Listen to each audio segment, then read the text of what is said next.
Friends, आज हम start करेंगे chapter number 1 Hindi course B Kabir की साखियाँ। चैप्टर में क्या बोल रहा है पहले एनसीईआरटी पढ़ेंगे, फिर एक्सप्लेनेशन आएंगे। इस पाठ्य में क्या पढ़ रहे हो ध्यान दो। पहला पृष्ठ पढ़ोगे तो दिया होगा कबीर का जन्म 1398 में। कब हुआ? 1398। ये डेट याद रखना, बुक में अंडरलाइन करो। 120 वर्ष, मगहर गुरु रामानंद के शिष्य थे। ये सब अंडरलाइन कर लो। देखा इसी सबसे आपके जो है वो पढ़ के प्रश्न बन सकते हैं, एक उत्तरीय प्रश्न। तो कब मगहर में उन्होंने कैसे थे? तो चीर निंद्रा में थे। चीर निंद्रा मतलब देखो यहाँ पे एक वर्ड का प्रयोग हुआ है। यहाँ पे हुआ है आपका चीर निंद्रा का प्रयोग। चीर निंद्रा का मतलब क्या? ये जो अंडरलाइन किया इसका मतलब लिख लो। गहरी नींद। गहरी नींद वो कि कितने वर्षों तक के बाद वो कितनी वर्ष की आयु उन्होंने पाई, या फिर कहाँ पे उन्होंने वो चीर निंद्रा में लीन हो गए थे। कबीर के बारे में लिखिए। तो कबीर के बारे में आप क्या लिखोगे? यहाँ से लिखोगे भैया।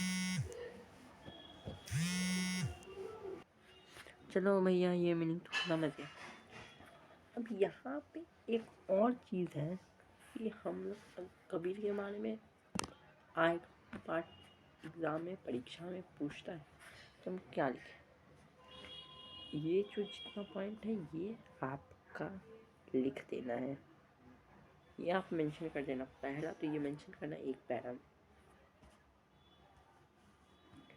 फिर कबीर का आविर्भाव ऐसे समय में हुआ जब राजनीति, धार्मिक और सामाजिक कृतियाँ अपने चरम पर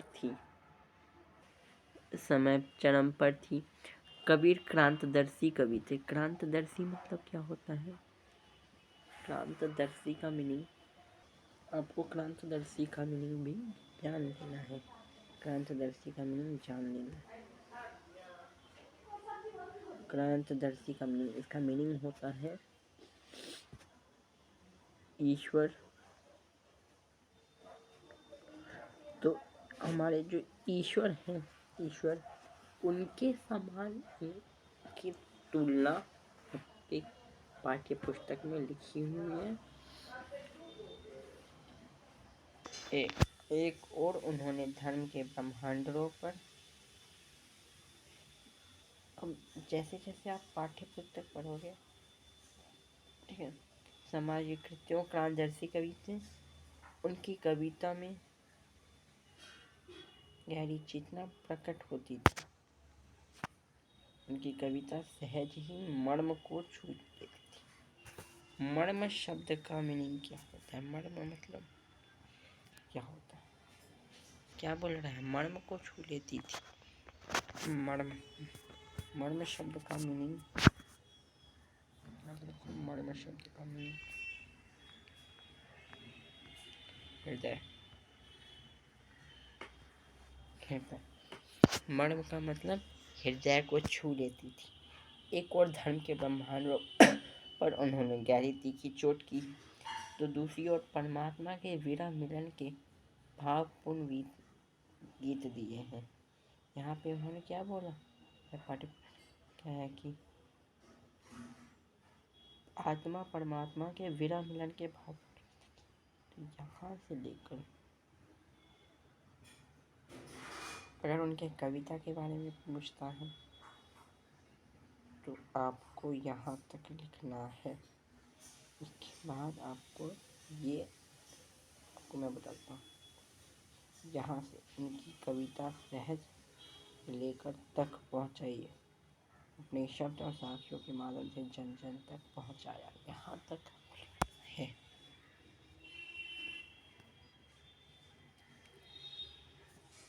अगर पूछता है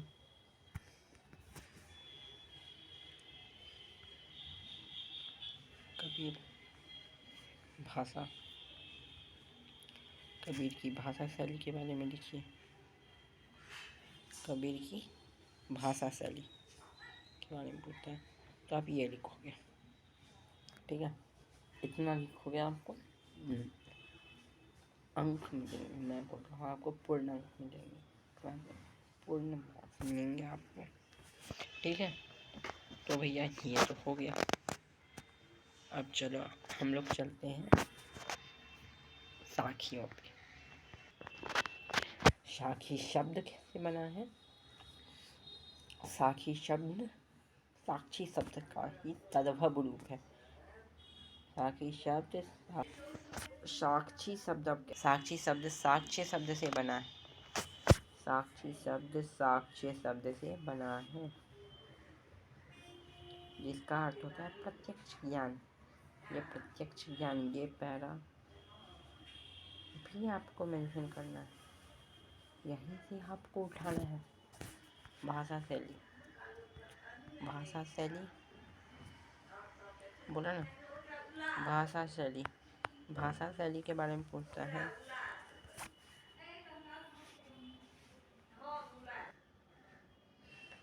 सेकंड पॉइंट ये लिखना,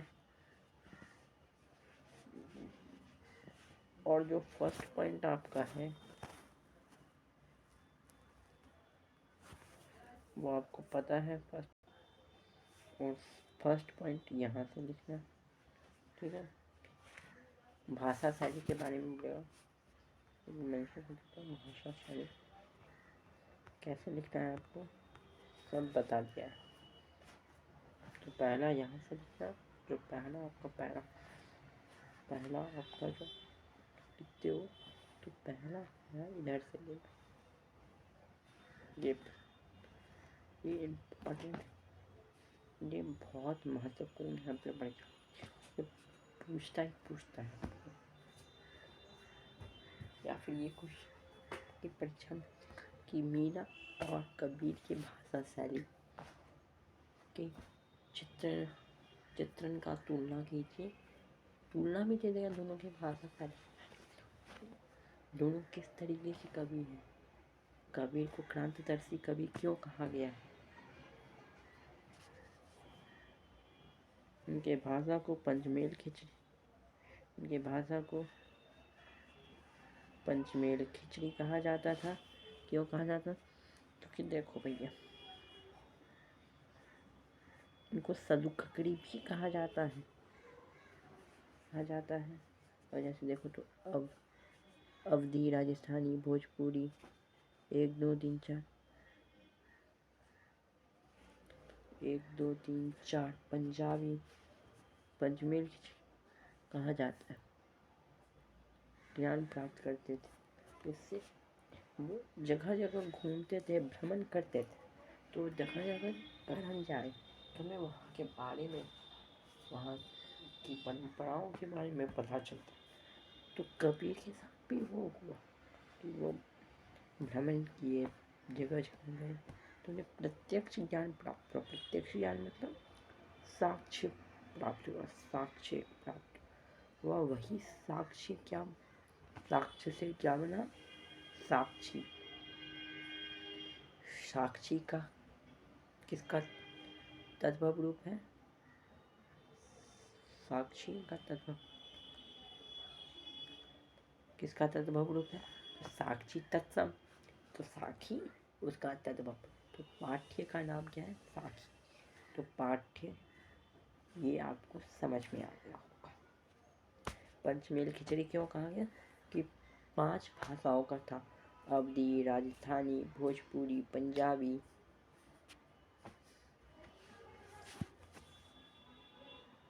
पहला चीज है आपका साखी, पहला साखी आपका आ गया। इस साखी में क्या है। ऐसी बानी बोलिए मन का आपा खोए, अपना तन शीतल करे औरन को सुख होए। यहाँ पे जो ये शीतल है, इस शीतल को ऐसे लिखा जाता है, शीतल लिखा जाता है ऐसे। शीतल को इस तरीके से हम लोग शीतल, ये याद रखना।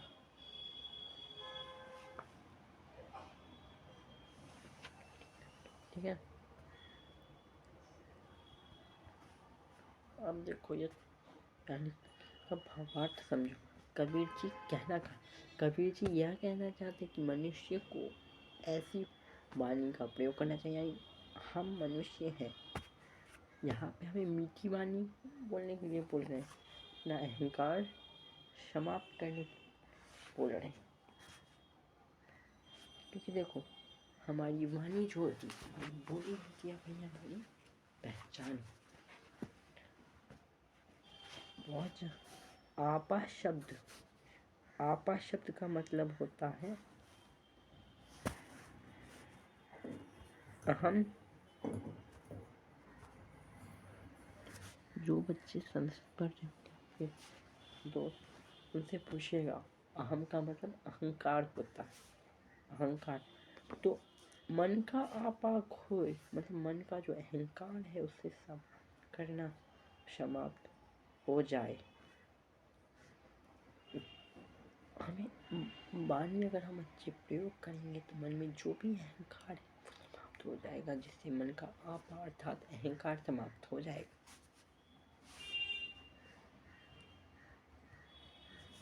यहाँ पे जिसमें तन को भी शीतलता का अनुभव होता हो तथा सुनने वालों को भी सुख की अनुभूति हो। अगर हम अच्छी बातें ना बोलें,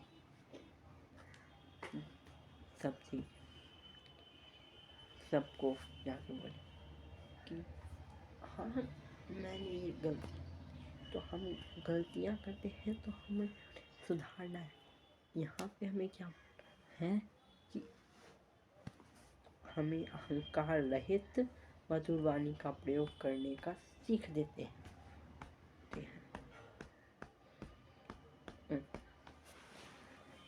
कबीर कहना ही चाहते हैं कि बच्चों,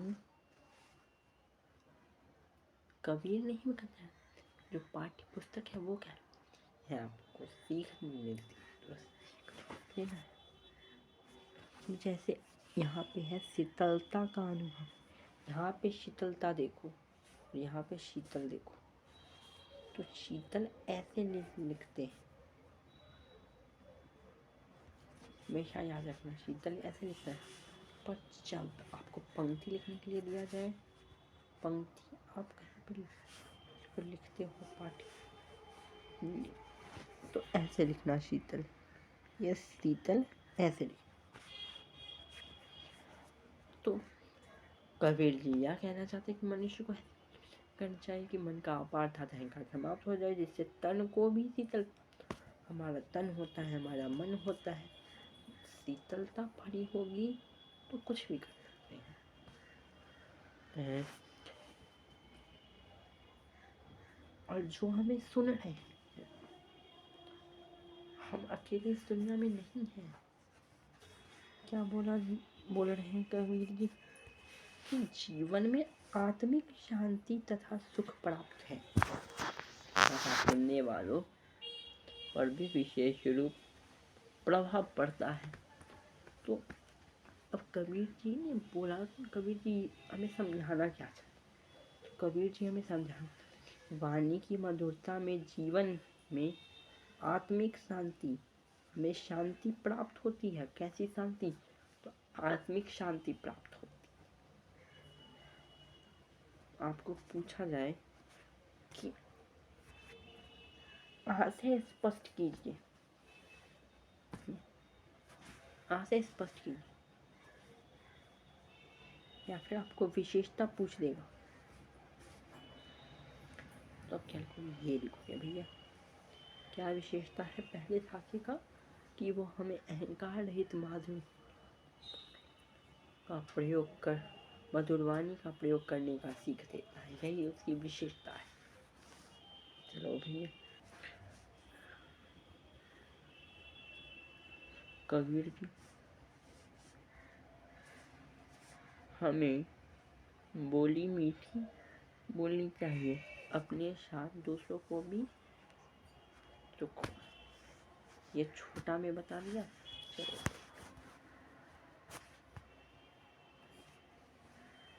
इसको थोड़ा शॉर्ट में अभी। कस्तूरी कुंडली बसई मृग ढूंढे बन माही, ऐसी घटी घटी राम है दुनिया देखे नहीं। तो यहाँ पे कस्तूरी जो है, कस्तूरी एक सुगंधित पदार्थ है जो कुंडली, इसके कुंडली में, हिरण के कुंडली में, कुंडली मतलब नाभि,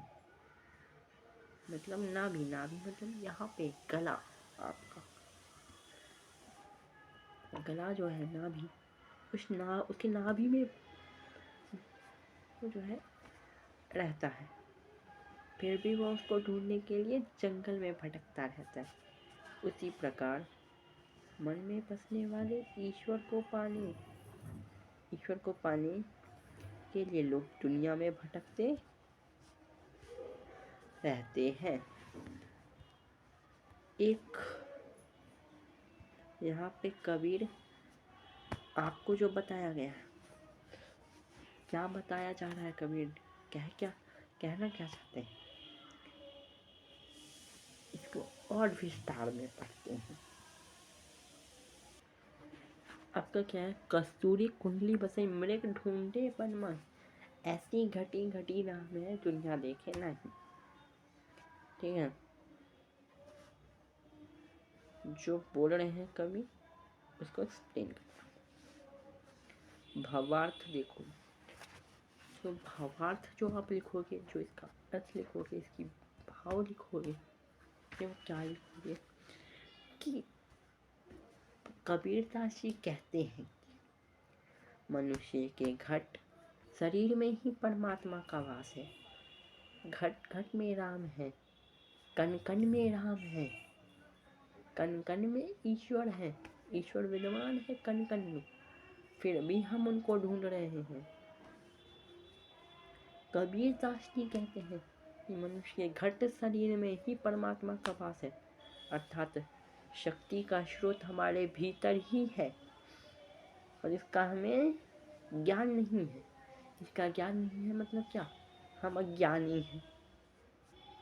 ज्ञान नहीं है मतलब इसका ज्ञान नहीं, मतलब तो इसके लिए हम अज्ञानी कहला रहे हैं।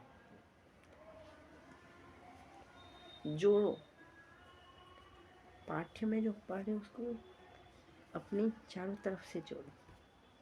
तो देखो, हम उसे बाहर कर्मकांड आदि में ढूंढते हैं। हम कर्म करते हैं, कोई कर्म कांड करते हैं, जैसे कोई मर गया तो उसे जलाना है, रहना है। हम तीर्थ स्थलों में जाते हैं तो हम उन्हें तीर्थ स्थलों में ढूंढते हैं, और वो कहाँ पे हैं, तो हमारे घट घट में अर्थात कण कण में है। हमारी दशा कैसी है, तो हमारी दशा उस मृग जैसी है। मृग कौन, ये मृग क्या है, मृग मतलब हिरण, मृग जैसी है, तो मृग जैसी ही जिसकी नाभि में कस्तूरी होती है, मृग जैसे। तो मृग कौन, जिसकी नाभि में कस्तूरी होती है पर उसका बोध नहीं होता, पर वो उसको पता नहीं होता। उस सुगंध को पाने के लिए वह जंगल में इधर उधर भटकता रहता है। देखें तो यहाँ पे इस विशेषता क्या है इस पंक्ति का, ये जो साक्षी, इसकी विशेषता क्या है कि आत्मा परमात्मा का ही अंश है। देखो अर्थ समझो, तो यहाँ पे आपका क्या है, घट घट, घटी घटी राम है। तो घट का मतलब शरीर, और बोले तो कन, और बोले तो क्या भैया, कन।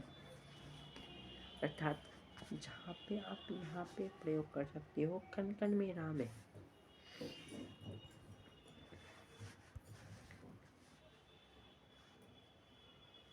विशेषता इसकी है कि आत्मा परमात्मा का अंश है। परमात्मा मनुष्य के हृदय में उसके घट घट में वास करता है। घट घट मतलब, घट घट मतलब, घट घट मतलब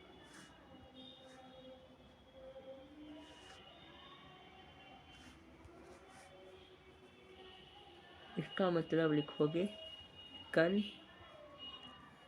कन, अर्थात हमारे कन कन में वास करते हैं।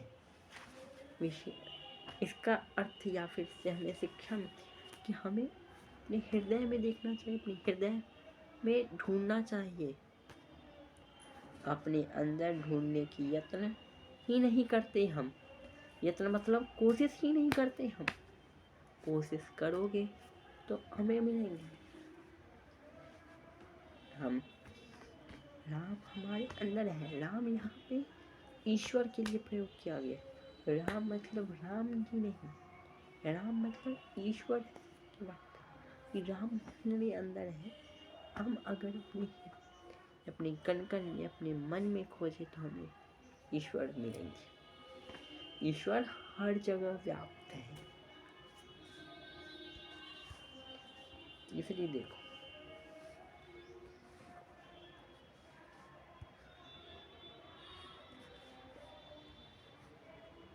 जब मैं था तब हरी नहीं, अब हरी है मैं नहीं, सब अंधियारा मिटी गया। क्या बोल रहा है, जब मैं था तब हरी नहीं, अब हरी है मैं नहीं।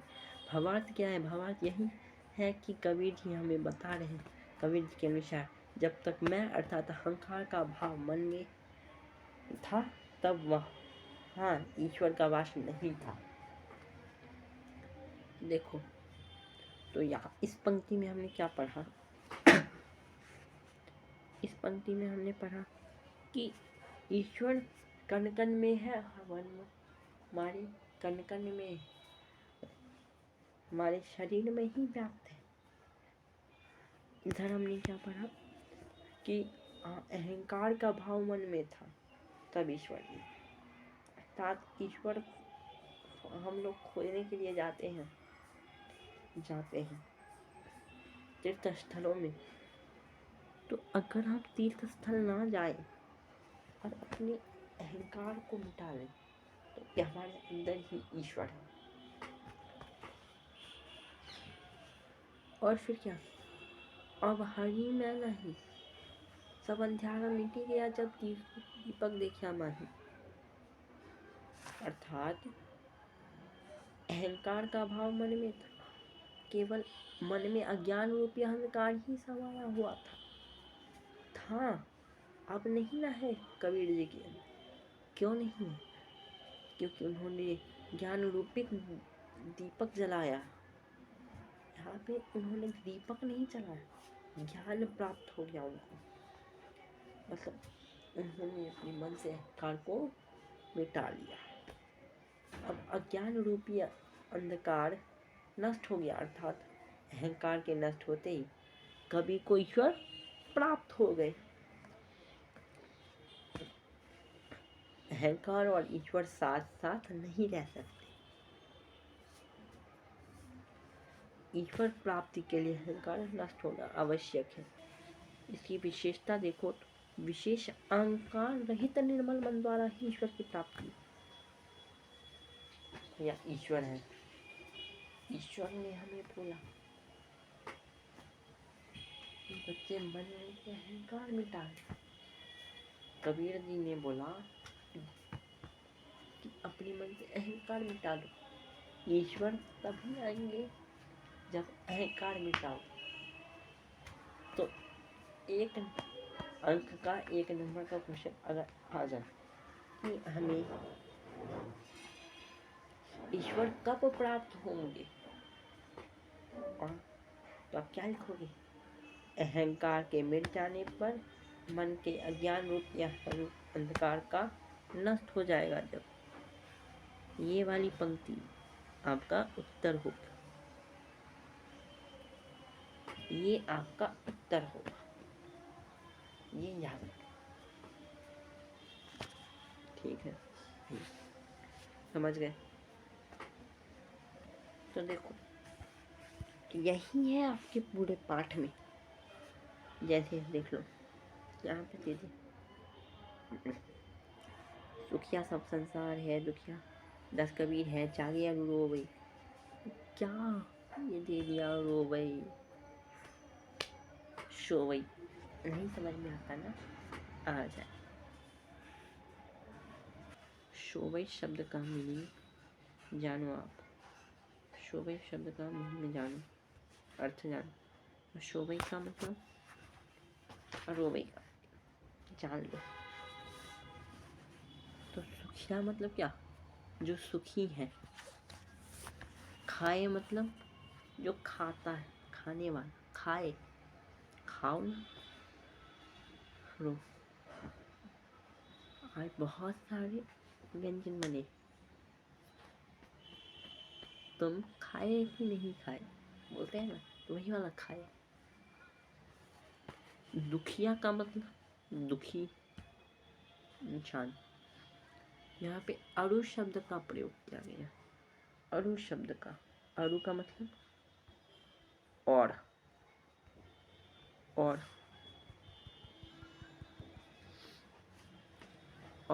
दास, दास मतलब परमात्मा का सेवक, जो ईश्वर है उसका सेवक। जैसे इससे पहले वाली पंक्ति में अब देखो मैं शब्द का प्रयोग, तो मैं का मतलब अहंकार, अंधकार, अहंकार, जो मनुष्य का अहंकार है। मैं मतलब अहम, संस्कृत में मैं का मतलब अहम, और अहम मतलब अहंकार। देखो अंग्रेजी पढ़ते हो हिंदी तो उसका अर्थ समझो, सब कुछ। इस साखी में कबीर ने क्या कहा, इस साखी में कबीर जी सांसारिक विश्व से लिप्त लोगों पर व्यंग्य करते हैं। वे कहते हैं कि सुख मानते हैं तथा खाते हैं और सो जाते हैं। वे अज्ञानता के कारण जीवन में वास्तविक उद्देश्य को नहीं समझते। जो वास्तविक उद्देश्य है वो उसको समझ नहीं पाते। अज्ञानता है, अज्ञानता मतलब अहंकार है। अहंकार का मतलब ही अज्ञानता होगी। ज्ञान रूपी दीपक की बात हमने की थी, तीसरी साखी में की थी। तो यहाँ पे क्या है, कबीर बोल रहे हैं कि दूसरी ओर कबीर जी ज्ञानी व्यक्ति हैं, ईश्वर की भक्ति में लीन है।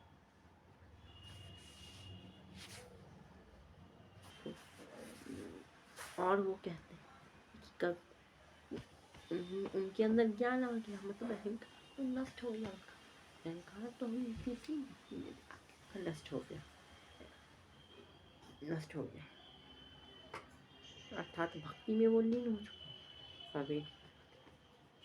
कबीर जी जागते और दुखी होते क्योंकि वे सांसारिक विश्व में लिप्त लोगों की चिंता करते हैं। यहाँ कबीर जी के अनुसार सोना अज्ञान का तथा जागना ज्ञान का प्रतीक है। ये बड़ा महत्वपूर्ण है ये पंक्ति। ये पंक्ति इसमें सबसे महत्वपूर्ण पंक्ति ये है। इससे आपके प्रश्न ये और ये इतना पंक्ति आपका बहुत महत्वपूर्ण है। 1 नंबरी 2 नंबरी में आपको क्वेश्चन पूछ दे तो आप लिख सकते हो।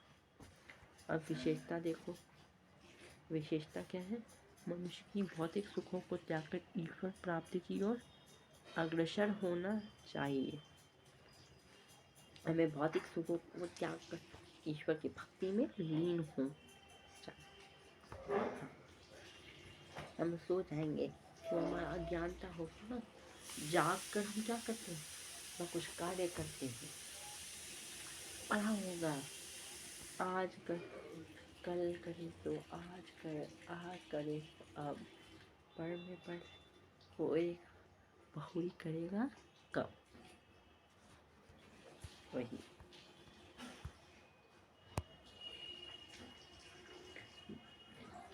दूसरे पंक्ति में कबीर जी हमें क्या कहते हैं, दूसरे पंक्ति में कबीर जी हमसे कहते हैं, दूसरे पंक्ति में कबीर जी का भाव कि कबीर जी कहते हैं, विरह भंगम तन बसे मन आगे कोई, राम योगी ना जीवई जीवई तो बोला। यहाँ पे विरह का मतलब होता है मिलन ना होना, अलग हो जाना। किससे अलग हो जाना, तो राम से अलग हो जाना, ईश्वर से अलग हो जाना। भुवंगम, भुवंगम मतलब शाप।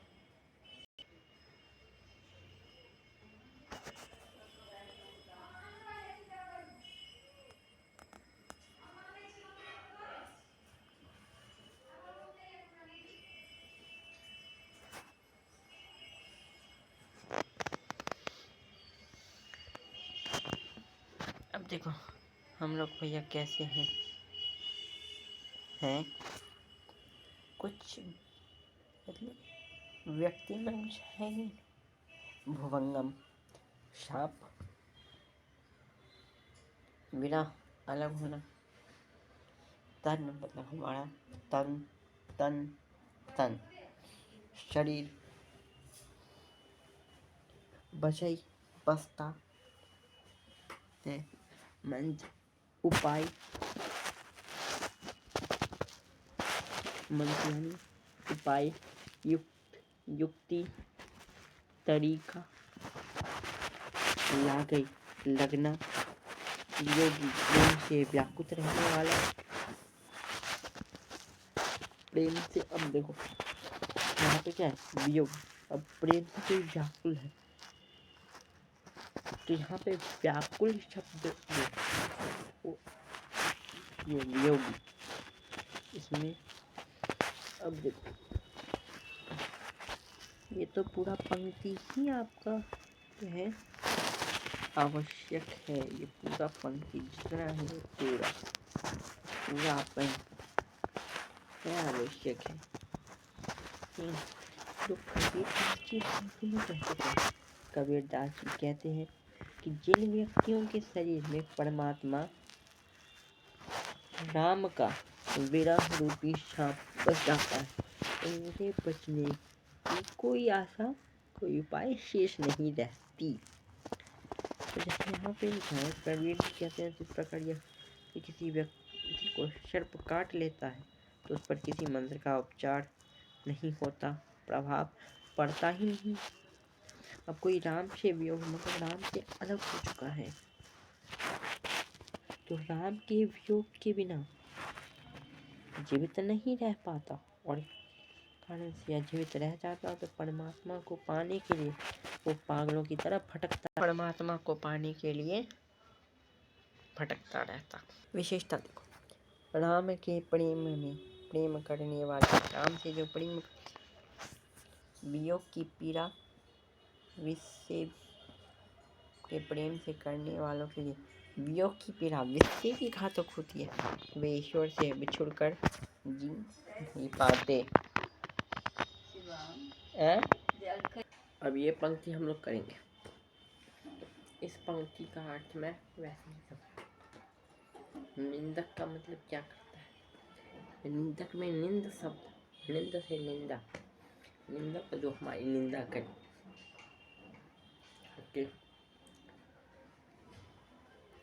देखो ये छठी साखी है।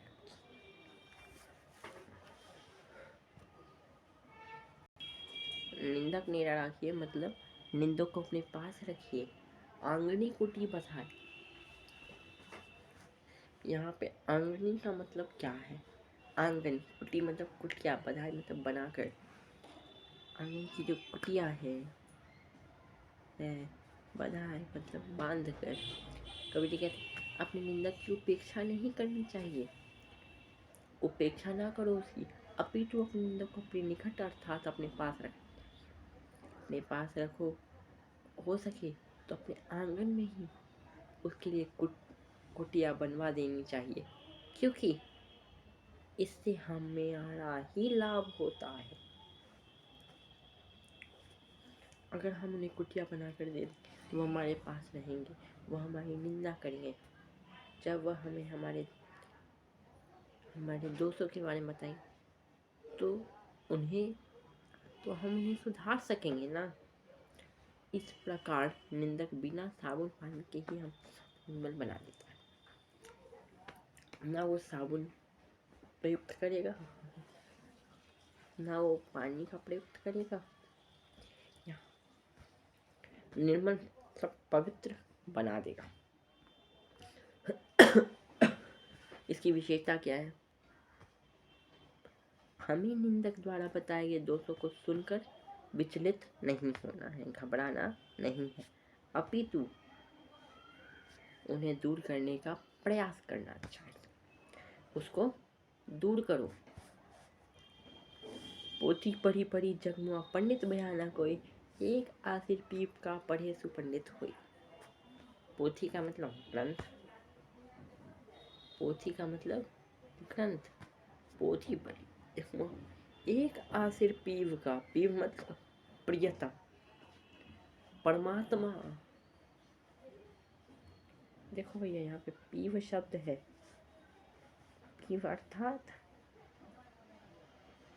परमात्मा, परमात्मा, पीव मतलब परमात्मा। सुपंडित हो। प्रस्तुत साखी में कबीर जी प्रेम मार्ग की श्रेष्ठता पर बल देते हुए कहते हैं, ये भाई बहुत सारे ग्रंथ पढ़ लिए, बहुत सारी पुस्तक पढ़ लिए, फिर भी तुम ज्ञानी नहीं हो, तुम पंडित नहीं हो। कहते हैं कि एक अक्षर अगर प्रेम का तुमने पढ़ लिया, परमात्मा या ब्रह्मा के प्रेम से संबंधित एक भी अक्षर तुमने पढ़ लिया तो तुम ज्ञानी कहलाओगे।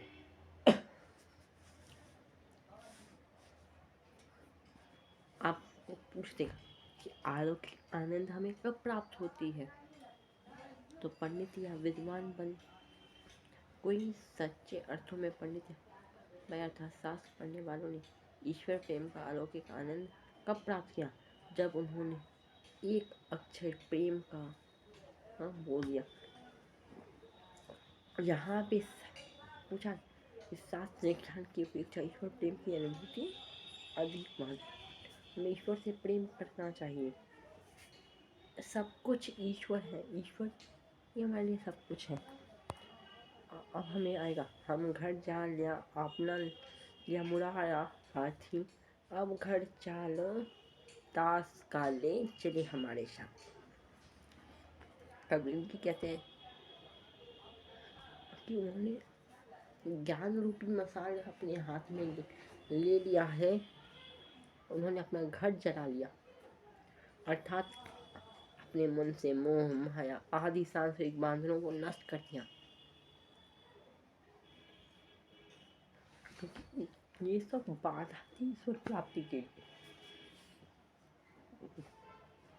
जब तक ये बाधा हटेगी नहीं, हम ईश्वर को नहीं प्राप्त कर सकते हैं कभी।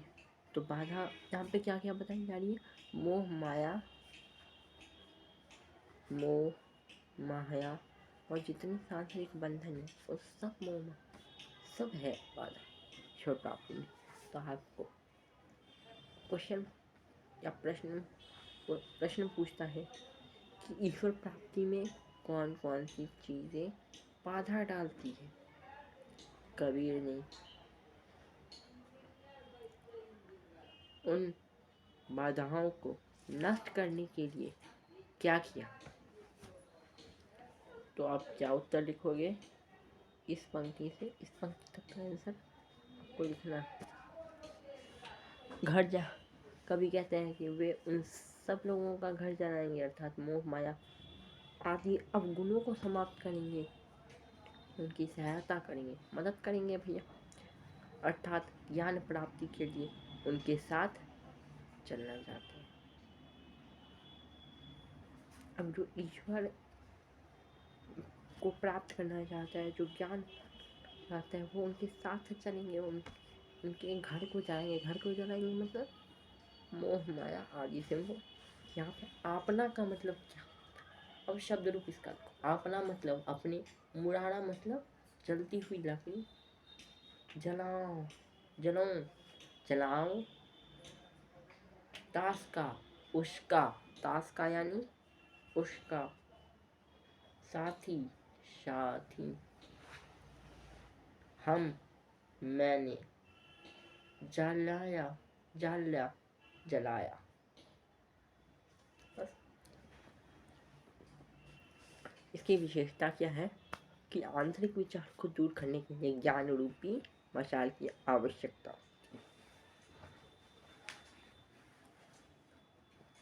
जो हमारे अंदर जो है, जितनी बुराई है, जितनी मोह माया की चीज़ें, उसे हटाने के लिए हमें क्या चाहिए? ज्ञान रूपी मशाल चाहिए। तो कबीर की साखियों का प्रतिपाद्य देखिए। प्रस्तुत सभी साखियाँ उपदेशात्मक है, हमें उपदेश देती है। कहते हैं कि मनुष्य को हमेशा मीठी बात बोलनी चाहिए जिससे वह स्वयं तथा सुनने वाले दोनों प्रश्न हों। कबीर का मानना है कि ईश्वर सर्वव्यापी है, हर जगह है। जब मनुष्य ज्ञान रूपी दीपक मन में जलाता है तब अज्ञान नष्ट हो जाता है, अर्थात उसे क्या होता है? ईश्वर की प्राप्ति होती है। कबीर जी कहते हैं कि संसार कुछ ऐसे लोग हैं, कुछ ऐसे लोग भी हैं, कुछ ऐसे लोग भी हैं जो खाते पीते और सोते हैं, अर्थात सुख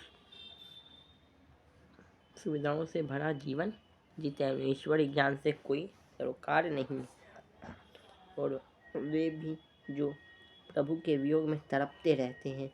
कबीर जी इन तक को पास रखने के लिए भी कहते हैं, क्योंकि हमें हमारे वर्षों को दूर कर को निर्बल बना, हमारी सहायता करेंगे। तभी यह भी कहते हैं कि बड़े बड़े ग्रंथ पढ़ने से कोई विद्वान नहीं होता। ईश्वर प्रेम का एक अक्षर पढ़ लो ना, ईश्वर की प्राप्ति हो जाएगी हमें। अतः विषय वासनाओं को त्याग कर ईश्वर प्राप्ति के लिए प्रयास करना चाहिए। तो पूरा पाठ किस पे है? ईश्वर की प्राप्ति के लिए हमें पता, यही कबीर की साखियों का प्रतिपाद्य है। लिखेगा कबीर की साखियों का प्रतिपाद्य लिख के, तो आप क्या लिखोगे? ये पूरा ही आप लिख देना, अंक मिलेंगे इस पे। ये जब पूरा आप लिखोगे ना, आपको अंक मिलेंगे है। और ये जो आपका नोट्स है ये आप दीक्षा ऐप पे चाहिएगा, उस पर मिल जाएगा। मैंने वहाँ पे देखा, इतनी अच्छे से समझाया हुआ था तो मैंने वहाँ से लिया। यहाँ पे अर्थ नहीं है। और चीज़ मैं समझाना चाहता हूँ, ठीक है? तो वाक्य को समझिए। अब थोड़ा जो पंक्ति, दो पंक्ति का तो हमने देख लिया, तीसरी पंक्ति से लेकर आठवीं, तीसरी साखी से लेकर आठवीं मैं बताऊंगा। छोटा कबीर की साखियाँ, कबीरदास।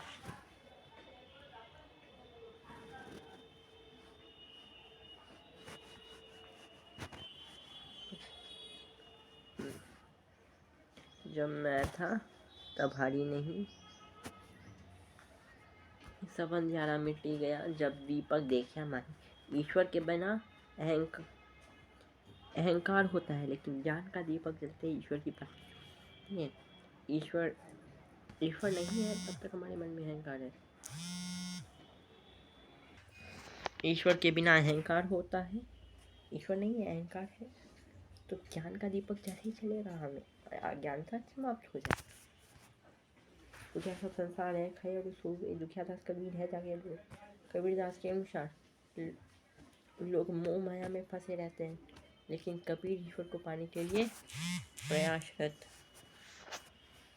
प्रयासरत है। अर्थात हमें बोला जा रहा है कि प्रयास करो तुम, हम प्रयास करेंगे, जो हम प्रयास करेंगे वही आएगा। तो प्रयास करो तुम, सब ईश्वर के हाथ में है। ठीक है। विड़ा भुवंगम तन बसे मन न लागे कोई, राम योगी ना जीवई जीवई तो बोला कोई।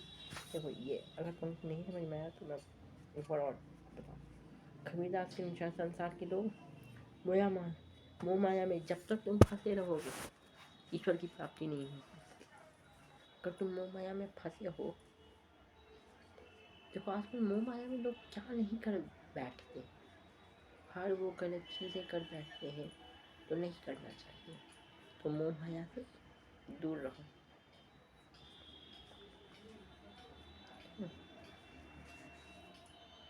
बिना भुवंगम तन बसई मन न लागे कोई। ईश्वर को ना पाने से दुखी व्यक्ति या तो मर जाता है या पागल हो जाता है। अब जो पागल है वो इधर उधर भटकता रहता है। जिस प्रकार विरा रूपी सर्प जो है उसके अंदर विष है, अगर वो हमें काट ले तो हम पर कोई मंत्र असर नहीं करेगा। बस यही है। निंदक निरा राखिए आहनी कुटी बधाए, बिन साबन बिना निर्मल। तो निंदा करने वाले को अपने समीप रखने से बुराइयां पता चल जाती है हमें, हम क्या हमारे अंदर क्या बुराई, और दूर करना आसान हो जाता है। देखो जो हमारी निंदा करते हैं उसे अपने रखो, उससे दूर मत भागो। तुम्हारा कोई दोस्त ही तुम्हें बताता है कि तुम्हें ये कर, तो उससे दोस्ती रखो, उससे दोस्ती तोड़ो मत। तो वो तुम्हें सुधारने की कोशिश कर रहा है, तुम्हें बता रहा है। क्योंकि सच्चा दोस्त वही होता है जो दोस्त की गलतियाँ बताए उसे, नहीं कि उसकी गलतियों में उसका साथ। पोथी पढ़ी पढ़ी जगमुआ पंडित भयाना कोई, एक आसिर पीप का पढ़े सुपंडित होए। पुस्तक के ज्ञान से कोई विद्वान नहीं हो जाता, सभी जीवों के प्रति प्रेम भाव करने वाला सच्चा ज्ञानी। कितनी पुस्तक तुम पढ़ोगे, बहुत सारी पुस्तकें हैं, सारी पढ़ जाओ, क्या तुम ज्ञान हो नहीं, तब तक नहीं जब तक तुम ईश्वर प्रेम के लिए, ईश्वर के प्रेम के लिए एक भी शब्द ना बोल दो, तब तक नहीं होगे तुम पंडित। यही तो कभी कह रहे हैं इसमें। हम घर जा लिया आपना उड़ा रहा कि हम घर चलाओ ताश का जे चले हमारे साथी। तो अपने मन के विकार को दृढ़ता पूर्वक समाप्त करके ईश्वर की भक्ति करने के लिए तैयार हूँ। जो भी मनोविकार समाप्त कर ले वे ईश्वर को प्राप्त कर सकते हैं। कबीर ने अपने घर को चला लिया, मोह माया को हटा दिया, जो मोह तो हटा दिया। तो वो कहते हैं जो भी अपनी मोह माया को हटाएगा मैं उसके साथ चलूँगा। ईश्वर को प्राप्त करने की, जो भी ईश्वर को प्राप्त करना चाहता मैं उसके साथ हूँ। ठीक है।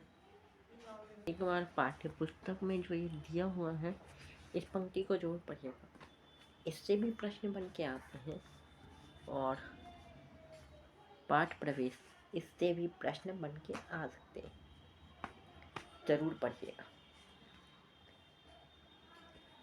कोई बोले किसी अध्यापक पे मत जाओ, आपको पढ़ना है। ठीक है। कल हम इसी पे कुछ प्रश्न लाएंगे, उसको बनाएंगे, और उस प्रश्न को करने के बाद आपको तुरंत ही या फिर एक दिन में आपको मीरा के पद का आ जाएगा, उसको बना लीजिएगा। ओके, मिलते हैं अगले पाठ के साथ। प्रश्न लेकर आएंगे, वो प्रश्न लाएंगे जो आपको इम्पोर्टेंट लगता है या फिर जो आपके लिए अधिक महत्वपूर्ण है। ठीक है, बाय।